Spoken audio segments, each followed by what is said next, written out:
Good evening and welcome to a special edition of Richard French Live.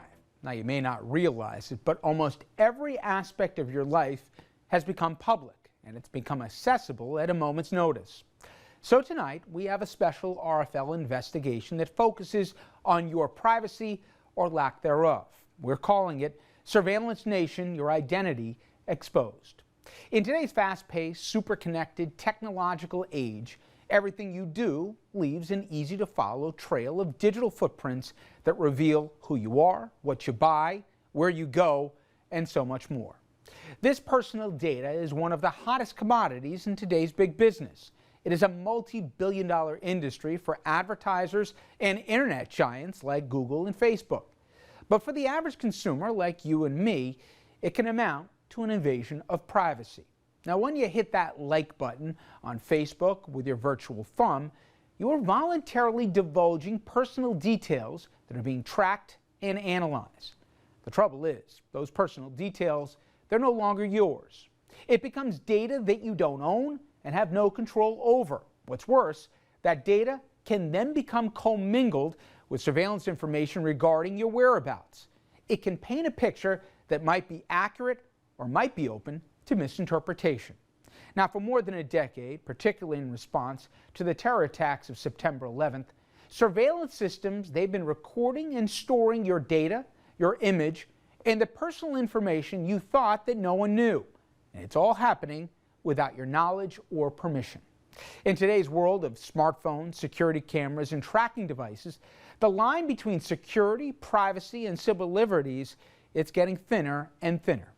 Privacy advocates, they've long warned that employers, lawyers, or law enforcement could acquire detailed profiles derived from tracking and use it potentially unfairly against people. Now, it appears the government could be watching you in ways that George Orwell's Big Brother never even dreamed of. Now, if you think what I'm talking about is the stuff of science fiction, you're about to see how wrong you really are. Our investigative reporter Kim Lengel, she took stock of her own digital footprints for an entire day, morning, noon, and night, tallying up every moment that she could be tracked. I'm one of millions of people that pass through Times Square every year. Between the tourists and the commuters, it may seem that everyone blends in. Someone or something is watching. Silently and constantly, there is an unblinking eye recording, storing, and analyzing your every movement, and maybe more.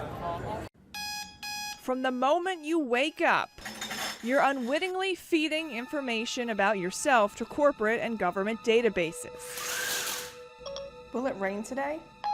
When you speak a voice command to an artificial intelligence program like iPhone's Siri, everything you say gets sent to Siri's big data center in Maiden, North Carolina.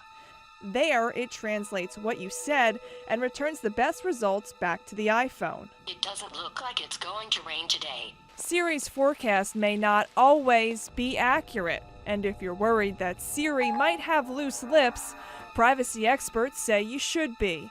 That's because Apple won't say who can access the data or how long they store the data. I don't think you'd understand a joke in my language. They're not so funny. Anyway.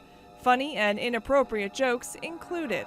The company also admits to collecting a bunch of other info from your phone, including the names of people in your address book. That's one for Big Brother. If you get your news online, guess what? Log into Gmail or search on Google. Some internet companies like these keep track of the websites you visit, the content you search, and ads you click on. They rely on your data to put out more ads that are tailored to content you've been searching for. Even here on the road, your image and data are being recorded. Closed-circuit TV cameras send data back to traffic management centers where workers look for disabled cars or drivers that might need help. Believe it or not, even inside the car, there's 2 devices tracking my every move. Now turn right. You'd be right if you guessed my GPS, though it's actually my cell phone running a GPS app. Many people don't realize that cell phones are constantly registering location information with cell phone networks through towers like these. In response to a congressional inquiry this past summer on the explosion of cell phone surveillance, wireless phone carriers reported that in just the last year alone, they responded to more than 1 million demands from law enforcement to identify the location of a particular cell phone. Let's not forget the Easy Pass. This is one of those options where you're trading a little bit of privacy for a ton of convenience. Paying tolls electronically raises a few worries. First, that your personal information could be used illegitimately. The computer system you've surrendered your credit card number also records data about your movements and habits, and no computer system is immune to hackers. If you think you can escape Big Brother by taking public transportation, you're wrong. Even though swipe cards usually aren't tied to a specific account, many stations are equipped with surveillance cameras. Getting to work, you'll likely encounter several devices that employers often use to keep tabs on their workers. Key fobs and access cards are used to prove your identity electronically. They can also grant or deny access. They also contain an RFID or radio frequency ID chip that trips the sensor automatically opens a door. The time of your arrival and the door through which you entered has been recorded in the company database. By the time you enter the workplace, you should be ready to smile for all the security cameras that'll catch you during your day. In fact, there's practically nothing you can do at the office that can't be monitored. From email to phone conversations, computer monitoring, and video surveillance, someone is watching. If your lunchtime plans require cash from an ATM, the convenience might be costing you more than that crisp $20 bill. The video surveillance camera on the ATM records an image of the person withdrawing cash. Since most ATMs are Internet Protocol or IP based, that footage can be transferred to a central monitoring room and digitally stored or viewed over the Internet. High-tech IP cameras now have video analytics like motion sensors, facial recognition, and behavioral recognition to identify abnormal activity. Almost every big business, from supermarkets to chain stores, use video cameras to monitor customers. Most post signs alerting customers that they're being monitored. But these little pieces of plastic can track your habits too. Whether you're shuttling home a week's worth of groceries or buying a pack of gum, you're probably not concerned that the supermarket could be compiling a profile based on what you buy. After all, who really cares if you prefer strength over softness? Big business cares. They use these cards to keep tabs on what you purchase, how often you shop, and what your preferences are. That data typically gets outsourced to third-party companies called data brokers. Now, if your day involves posting status updates on Facebook or tweeting on Twitter, whatever you say has the potential to be viewed instantly around the world. It even has the potential to drive a revolution. When you do the math on all your digital footprints and the number of times your private data could become public, my magic number after an entire day, 45. When you consider the amount of times your privacy is invaded in one day, it's astonishing. Now imagine that amount multiplied by the number of people here. It gives you a sense of the volume of personal data that corporations and governments are collecting. Rich, back to you in the studio. All right, Kim, thank you. Now, after watching that piece, think about for a second your own number. Is it higher or lower than what we just demonstrated? Now, if you find that alarming, you're not going to like this next part either. Believe it or not, the online industry and businesses that collect your personal data, they're largely unregulated. That's because Congress has failed to enact baseline privacy protections. We're going to be talking about that much more later on in the program. We're also going to be talking about everything from Google to the controversial NYPD Muslim surveillance program. And it all begs the question, if you have nothing to hide, should you be worried about privacy?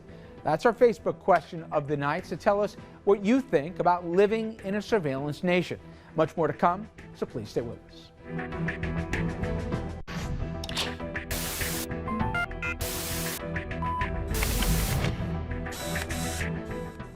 Welcome back, everyone, to an RFL special investigation, Surveillance Nation. Now, internet search giant Google, they recently had to pay a $22.5 million fine to the Federal Trade Commission to settle a serious privacy violation. According to the FTC, Google willfully overrode the do not track privacy settings on people who are using Safari. That's a type of internet browser to search the web. Google, they've admitted no wrongdoing in the settlement. But one thing Google has always admitted to is collecting your data. Now I'm talking about everything, including what you search for, your email, your documents, spreadsheets, pictures, even your voicemail. Now believe it or not, Google, they know just about everything about you. So the million-dollar question then becomes, what are they using it for?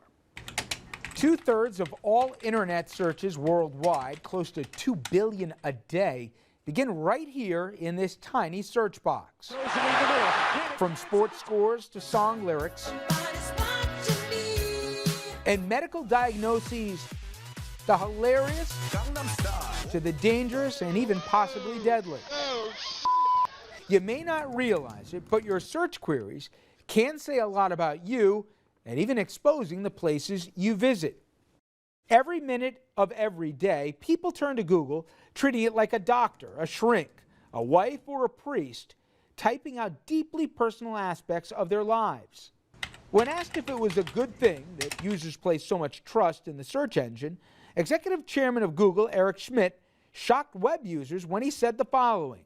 I think judgment matters. If you have something that you don't want anyone to know, maybe you shouldn't be doing it in the first place. The reality is that search engines, including Google, retain information from users' search queries forever. Google privacy policy is disclosed on the website, and it states that after 18 months, the search info you enter is anonymized so that they can't track it back to you. But legal scholars argue if you combine the anonymized data with other data, you can still develop a profile to identify users. And joining us for more on the issue from the Forbes newsroom in New York City is Bruce Uppen. Bruce is a managing editor and contributor at Forbes. Bruce, thanks a lot for a few minutes. I appreciate it. Yeah, my pleasure, Rich. First of all, using Google here for our conversation, you can't really exaggerate the success of the company. Just give an idea to the audience, the scope and the reach here of the firm that we're talking about. So Google, depending on who you ask, handles about 80% to 90% of all searches in the U.S. Their Gmail is close to being #1 in share in email. It's free. They have Google Voice. They have the second biggest social network with Google+. It's fast growing. There's no end to where we touch Google every day. Now, we're going to be speaking to the Federal Trade Commission shortly, Bruce, but as they say, for a company the scope of Google, $22.5 million is a rounding number. Talk about what the fine was for, and also talk about what kind of window it opened up to how the company operates, and also how transparent or not that they've been. So Google figured out how to get around a little software trick that would allow Safari to track where users went on the web, which is what all advertising companies want to do. They want to compile your surfing history to get a better picture of what kind of ads to give you. So when Google was discovered to have done that, and it had been kind of an open secret on the web, they admitted it, but in the investigation that ensued, it became clear that it was a pretty established procedure at the company. It just shows that Google will come up with ways, if it needs to get around another company's browser's privacy policy. The consumer is all but ceded that, under this new reality of the 21st century, they're not going to have privacy. Do you think that that's a conscious reality on the part of the consumer, or do you think, they might just not want to know or just don't know? Most people live a life of inertia that unless something bad happens to them, they don't change their habits. There's a huge spectrum of people. The people who are really after Google, who their most vocal critics, are serious privacy nuts, who care and think that the world is out to get them. Most people know or don't know that, or most people assume that they're not. Bruce, thank you very much for a few minutes. I appreciate it.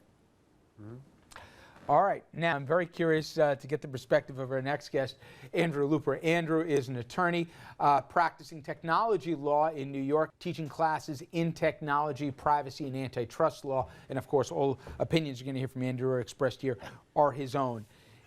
Well, I'll pick up from where he left off. Is it just the conspiracy nuts who ought to be worried or concerned or making hay, or does it go beyond that? Well, I think we all, as consumers, at least are entitled to understand exactly what a company like Google will do with the information that we voluntarily share. The difficulty, and the reason why the FTC took the action that it did with respect to the case that you mentioned, is because the only contract, so to speak, that we have with Google is in what's called a privacy policy. It happened that what the privacy policy said is not what Google did. And this is why the enforcements are taking place, because the companies that are receiving the information, we don't really know what they're doing with them, but what they're willing to tell us that they're doing is actually not fully explained and sometimes incorrect. If at home I want to do a search,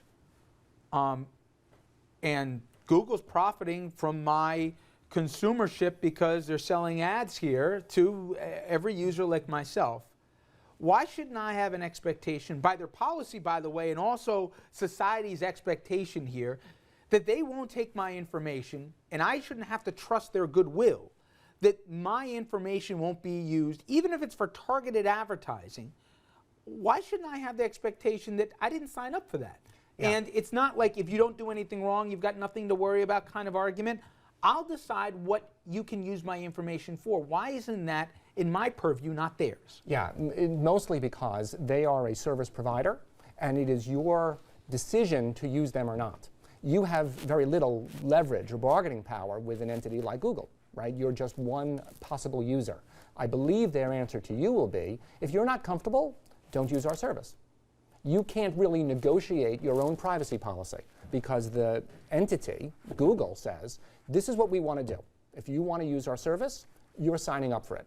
I'll politically editorialize for a moment, but it's interesting to me, the ones that are so concerned about the growth and the size of government are the very ones who are willing to turn over the same said government, basically unfettered authorities. In the advent of the Patriot Act, and what people, I don't know you know, but not everyone realizes, from the Admiral Poindexter bright ideas of the Total Information Awareness Act here, the national security letters, which are still legal, I'm not so sure the public fully grasps where we are. And now you add on top of that the exciting things of new technology and the instantaneous that you can absorb this by.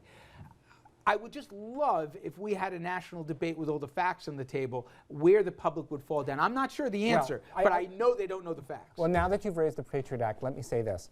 A lot of people say that the Patriot Act is, was a knee-jerk reaction to 9/11.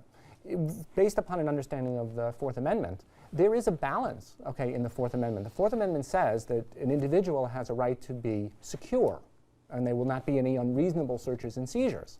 But the balance there is we want to empower law enforcement to protect us because we want security. Exactly, but you know that there are limits to the powers of law enforcement, and one of those limits is you have to show probable cause. You have to get a warrant. You have to do certain things. That doesn't apply across the board, especially when dealing with the federal government, if they deem you, even with zero evidence, to be a person of interest. One of the things that is argued here is that if an individual can use a technology, law enforcement can use a technology too. Sure. Right? We don't want to have a defendant saying, well, you wiretapped my house, right, and you followed all the rules, but you shouldn't have wiretapped my house. Well, it's a long time ago that it became clear the government is allowed to wiretap your house provided that it fulfills certain procedures. Okay? You can also access, and I think your viewers should know this, law enforcement can also access your email. They have to fulfill certain requirements, but the Patriot Act permits that. But at least there are requirements. I guess my final question to you is the law and technology. I've spoken to a lot of folks who say, frankly, the law hasn't caught up with the new modern realities. Is that a fair statement? It's absolutely fair, but I would say it's also trying. It leads us to this conclusion. If you don't want to be tracked and you're really insecure, live under a rock. Well, live under a rock, or don't use a lot of the services that would make you vulnerable to such search. And also obsolete in the 21st Well, century. it could happen as well, yes. Thank you so much. Thank I you so much appreciate for having me. it. All right. When we come back, everyone, we will hear from the regulators themselves, Federal Trade Commission. You're going to find out what they have been keeping a close eye on when it comes to, yes, your privacy. And in the meantime, please send me a tweet with your thoughts on the subject, or go to Facebook and tell us what you have to say at our page about living in a surveillance nation. Stay with us.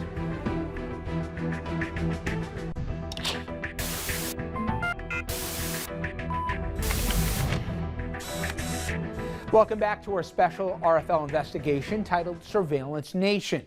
Now, when it comes to protecting your privacy, the Federal Trade Commission, or FTC, they're the nation's chief privacy policy and enforcement agency.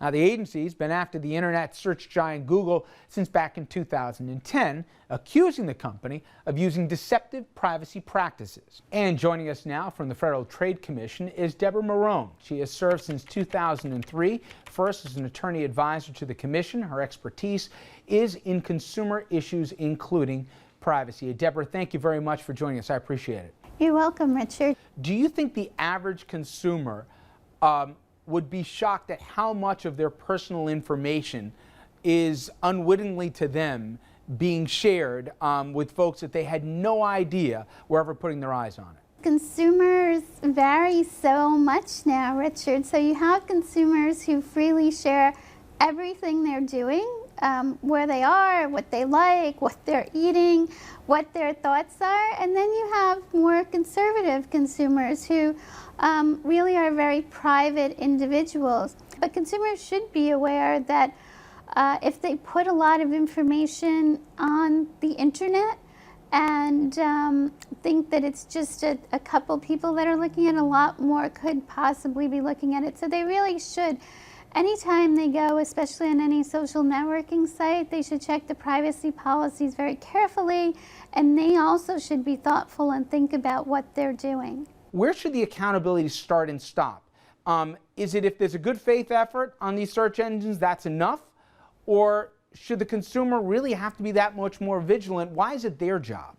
We have learned that sometimes data that's considered anonymous is not necessarily anonymous, especially if it's aggregated or aggregated about a specific individual. So one thing that we've done is tried to study the issue further and encourage companies and academics to do that as well, to determine what's really happening with this data. Let me just pick up on that, because throughout the interview you've mentioned that you've advocated, you've encouraged, you suggested, and some companies are already doing this, they've taken that to heart, but others are only going to do it if they're mandated, and that has to come from Congress. What has the willingness been of Congress to take this as seriously as I know your department does, but also to actually act on it?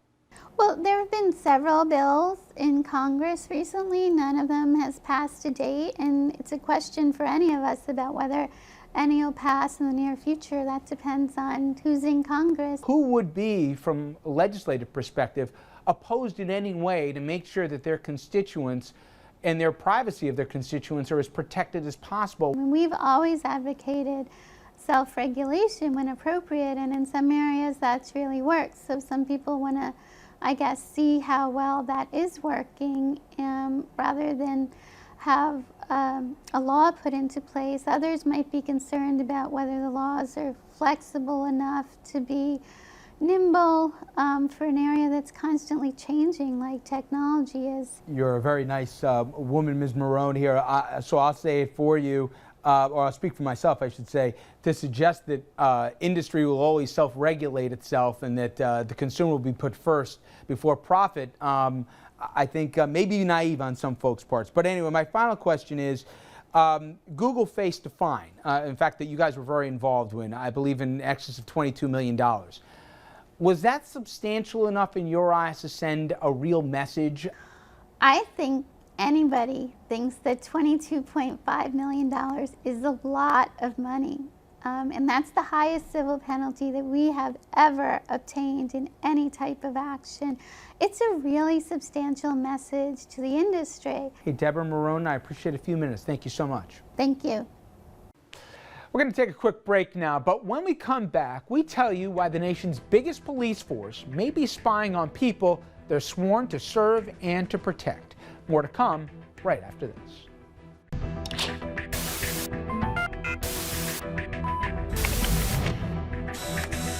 Welcome back to our special investigation, Surveillance Nation, Your Identity Exposed. On June 2, 2009, an apartment superintendent in New Brunswick, New Jersey, stumbled upon what he thought was a terrorist hideout. He called 911 and he told the operator he thinks the people in the apartment were suspicious. Has no furniture except 2 beds, has no clothing, has New York City Police Department radios. There's computers in there. There's computer hardware, software, just laying around. There's pictures of terrorists. So like that PSA we all heard, the guy saw something and he said something. Only it turns out that the culprits were none other than New York's finest, police spying undercover in New Jersey on Muslim Americans. And that wasn't the NYPD's only mission, it turns out.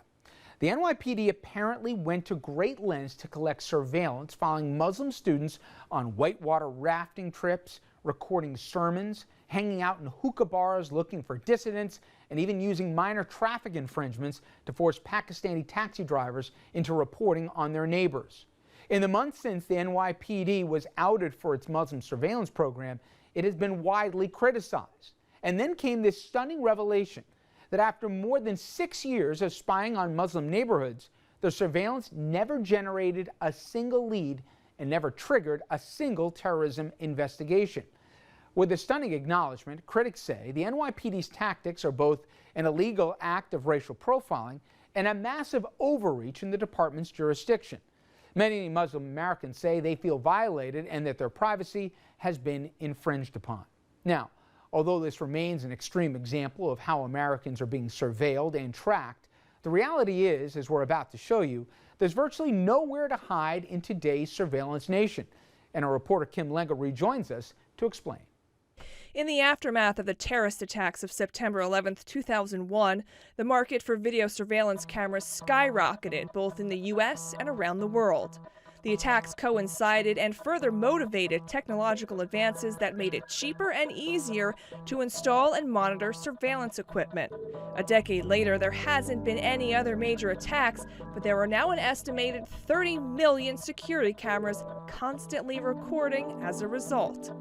Video surveillance alone is a $3.2 billion industry, representing 1/3 of the overall security market. But surveillance techniques don't always involve cameras. As president, I took an oath to defend the Constitution. During an unusual live on-camera version of his weekly radio address, December 17, 2005, President George Bush admits to secretly signing an order that allowed the National Security Agency to eavesdrop on Americans' telephone calls without getting a warrant, an act that was previously considered unlawful. It was later revealed that President Bush signed the order back in 2002.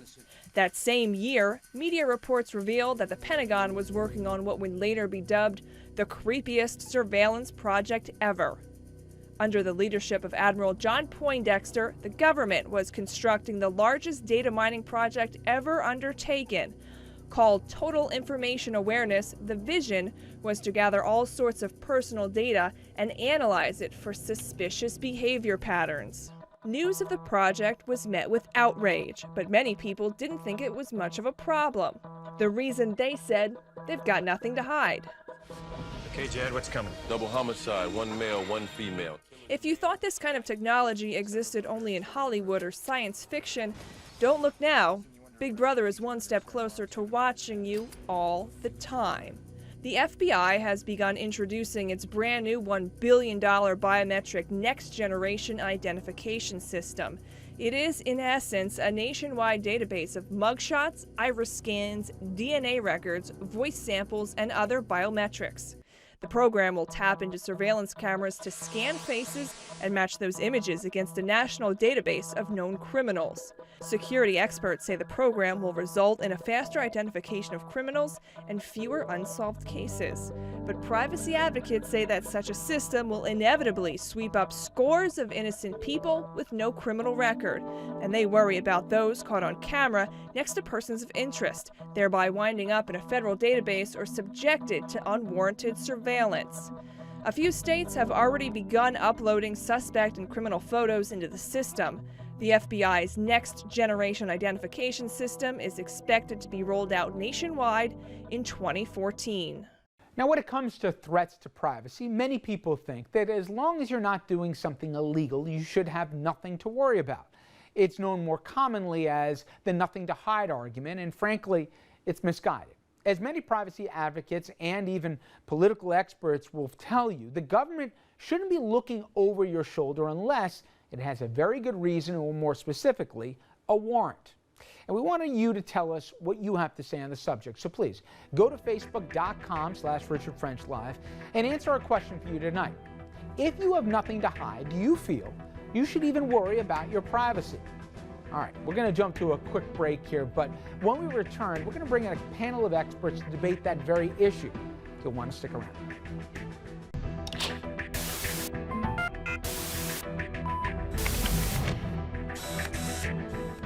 Welcome back to a special RFL investigation, Surveillance Nation, Your Identity Exposed. Now, in the first half of the program, we demonstrated exactly how vulnerable we all are to surveillance. And the reality is practically everything you do leaves a trail of digital footprints that reveals who you are and where you go. In the 11 years since 9/11, this nation, we have struggled to reach that balance between privacy and security. The need for increased protection coupled with lightning-fast advances when it comes to technology, it's got us to a place where we look back now and realize that we never really had a full-throated debate about what our comfort level as a nation is. Should we scale back some of those tactics or even double down and make them more widespread? Well, tonight we're going to take a crack at that conversation, and joining me now with insights on mass surveillance is our panel. We introduce first to the legal director of the Partnership for Civil Justice Fund, Carl Massinio, and we're also joined by Heidi Boghossian, Executive Director of the National Lawyers Guild. Heidi's upcoming book on surveillance is called Spying on Democracy. And here to represent the security side of the spectrum, Clark Pena, spokesman for the New York City-based security firm Security USA. And we're also joined by the attorney who brought one of the first spying cases against the NYPD 40 years ago, Jethro Eisenstein, who, by the way, is still fighting that case. Folks, thank you all very much. I appreciate a few minutes. Thank you. Well, before we talk about the effectiveness and where that blurry line is as to privacy but also security for it, how about is it legal? What we have currently now, and it's developed rapidly because of rapid advances in technology, is a mass surveillance grid where you have fusion centers being run by the government hand in hand with large corporations, feeding in, aggregating data. Now, for the first time in history, the technology is in place to create a massive profile, a diary, a journal, a running log of everything that we do. What should your expectation of privacy be today? Retailers and other corporations are essentially tracking a lot of personal data. And many people aren't aware of the extent to which they wake up in the morning, they go through their day, and everything is imprinted digitally. And I think the first step that people should know is that corporations profit from a lot of this and work in tandem often with the government. So that if the government can't do something lawfully under the current laws, that they may partner with private corporations to get more personal data. We're evolving with nanotechnology and retinal imprints. That we're going to be driving down the road and they're going to change the ads on billboards to suit us as we're driving down, because they're going to know what I buy, where I go, the car I drive, what my preferences are. Now, some people might like that because they're being targeted from an advertiser, but if I don't like it, hasn't the choice already been made for me? The problem that I see is that if you draw the circle too broadly, you're addressing a problem that is so multi-determined, and that so many people prefer to have that involvement with the grid, if you will. That it's really necessary, if you're going to have a discussion about surveillance, not to have a discussion that lumps commercial surveillance with government surveillance. If there's been a new social contract, it's one that I certainly didn't sign. The fact is, I have to disagree with the distinctions that you're drawing between government collection of data and commercial collection of data. I like technology. I benefit from technology. However, when I signed up to get a cell phone contract, I did not agree to have my movements tracked, and for the government or other corporations to be able to have access to my movements, where I've been, whether my cell phone has been outside an Alcoholics Anonymous meeting, or outside of a lover's apartment, or outside of a doctor's apartment, or at a political organizing meeting. I didn't sign up for that, and it's within our control to stop that type of informational dissemination. You know, Clark, I want to bring in this because you're on the other side of this. In terms of the security business, do you know where the line is? We are there to protect our clients and their properties, many of whom are targets. We will use whatever means necessary. Obviously, we have legal counsel also, but we will use whatever means necessary to protect our clients. Let me be honest here. Our concern, which is not to worry about the law, we're concerned with giving the type of protection that the client requests. I'll give you the flip side. You're a kid at Yale, you're a kid at a bunch of learning institutions that we know. Because they happen to be of the Muslim faith, because they happen to get together, a police department completely out of their jurisdiction will surveil them without a warrant, without reasonable suspicion or cause, and track their whereabouts, gather information on them. Do you think that's basically comes with the territory in the 21st century? Listen, we were attacked on 9/11. But those kids didn't attack us. Right, but we don't want that to happen again. We're living in different times. I heard someone at the UN not too long ago say we are living in a state of insecurity. We have to do whatever necessary to protect ourselves and our citizens. And that's what we do on a daily basis. We're doing it right now as we speak. The word security is used, national security is used to justify a whole host of unlawful activities by both corporations and the government. I believe that the public is concerned about, first and foremost, their safety. And if this is what it takes, very simply, it is what it is. The public is saying, I want to be safe. I want my family to be safe. As a security provider, that's what we're there to do. We're there to save lives. Everything else is secondary to us. I think a lot of security that goes on now is in the nature of cover your ass. It's not effective. It's overbroad. And it's done for the purpose of being able to say, if something happened, well, we did everything we could. And that's not a basis on which to sacrifice fundamental rights about how this country is supposed to be constructed. And when I see that the breaches of those rights are frequently ineffective, I can only hope that when people look at the balance, see that these widespread intrusions are ineffective, recognize how intrusive they are, they're going to come out and strike the balance in a different way. Hi. I think that we see an increasing use of agents provocateur and FBI infiltrators who, you'll notice at holidays, we see a lot of stories such as the Newburgh Four and other individuals who were in many cases vulnerable people who we think were set up by the government. And I think that's a way of the government saying we've scored some victories. But when you really look at the facts, as Carl said earlier, they're not doing what I would think is a really effective sort of groundwork of really analyzing prospective crimes and stopping that. Of course, the public wants building security. Of course, the public wants to feel physically safe. But in order to achieve that, the government does not need to know every last bit of data and information about what we do. It does not need to know who our political associates are. It does not need to amass that on law-abiding persons who have done nothing wrong, who want to go to a political organizing meeting without it being put into an electronic dossier. So there is a balance that needs to be struck. But what you said at the onset is again critical. The rollout of mass surveillance technology has happened without public disclosure and debate. There should be federal oversight hearings. Well, Carl, since 9/11, we've had a Republican and a Democratic president. In both cases, Yes. Department of Justice is seen to go either see no evil, hear no evil, or we got to do what we got to do in a post-9/11 world. What reasonable expectation should the public have that this debate will ever be engaged, the Supreme Court will ever actively take it on and limit any of basically the freedoms of the government or private industries to look in?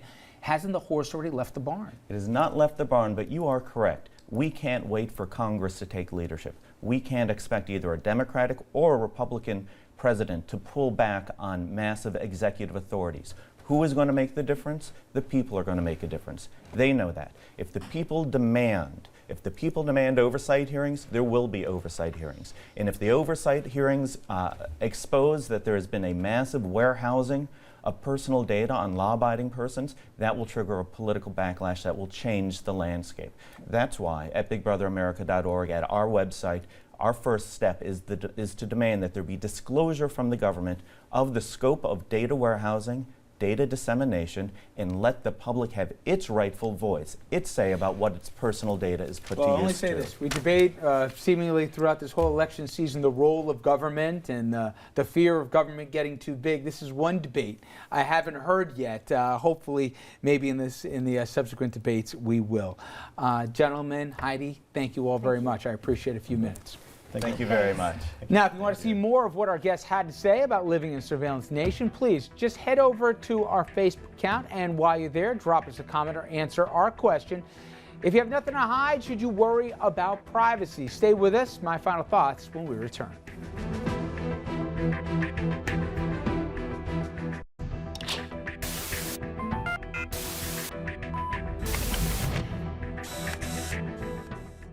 Tonight's program, it was intended as both a wake-up call and a conversation starter. One of our most prized and assumed rights in America, as we know, is the privacy protections that Ben Franklin so famously spoke of at the birth of our young nation. When he said, "They who can give up essential liberty to obtain a little temporary safety deserve neither liberty nor safety," I'm pretty sure he never imagined the advancements in technology of today, but did understand the dangers of unchecked power.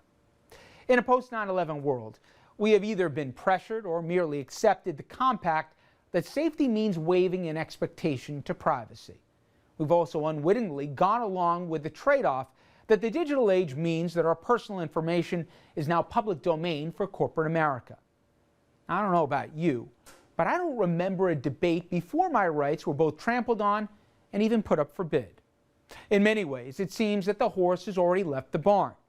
Not once did this issue come up in the presidential debates, and as evidenced by the expansion of drones even on domestic soil, this administration is either part of this new reality or just a blasé observer. Either way, the consequences, they should scare every last one of us, regardless of our politics. To me, the interview with the FTC representative you just heard, it spoke volumes. While the so-called regulator and supposed protector of the American consumer acknowledges it has neither the resources nor the influence to do its job, it's a clear sign that we have a toothless watchdog looking out for you and me. Now, maybe you're okay with this new reality, or maybe you think there's nothing that we can do about it. I, for one, don't agree. History has proven time and again that every time we blindly trust authorities to police our privacy, they end up going too far. Now, we can and we should expect more. So going forward, RFL will bring the stakeholders into this debate, and that includes you at home. So thank you very much for joining us, and we'll see you here tomorrow night.